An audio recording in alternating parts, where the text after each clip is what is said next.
The Mediterranean has a real unique position. It has a rich culture, a rich history, and it certainly has been a vibrant place that has been a hub for trade, cultural exchanges and human interactions for centuries.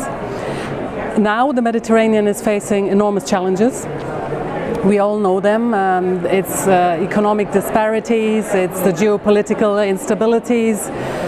It is also obviously the environmental pollution and the impact of global climate change that it affects the Mediterranean in particular.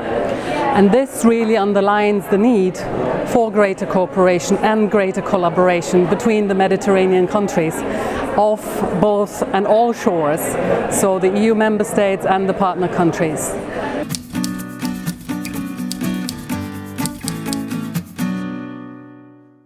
Interreg Next Med and Interreg Next Italy-Tunisia are part of an Interreg family now for the 21-27 programming period.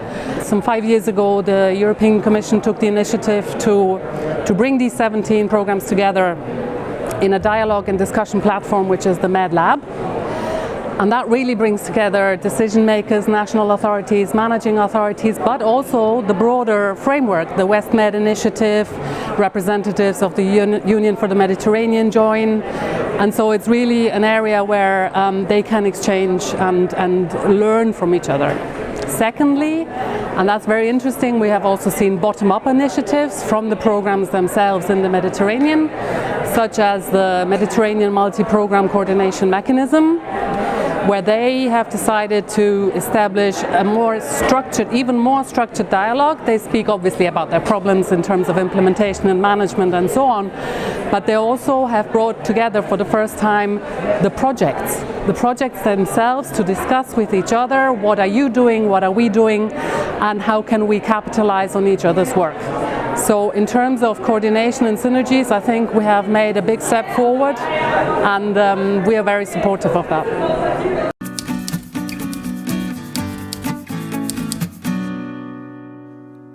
The Commission in July of this year has made its proposal for a new EU budget.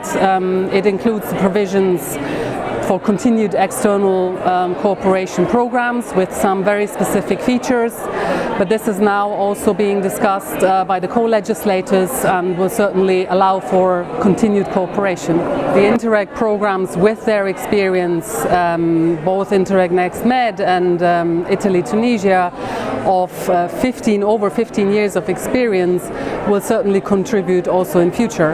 And we want them to continue their cooperation opportunities. We want them to thrive and really build and exploit the structures and the partnerships that they have created. And I can probably say that, just by way of example, I have never witnessed in my entire career such an appetite for cooperation as, for example, under the Next Med call.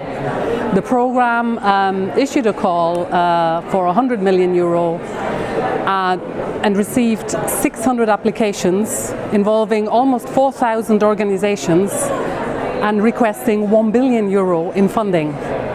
So this really, I think, tells us a story of how much the stakeholders in the Mediterranean region are ready to cooperate. Obviously, the funding is limited.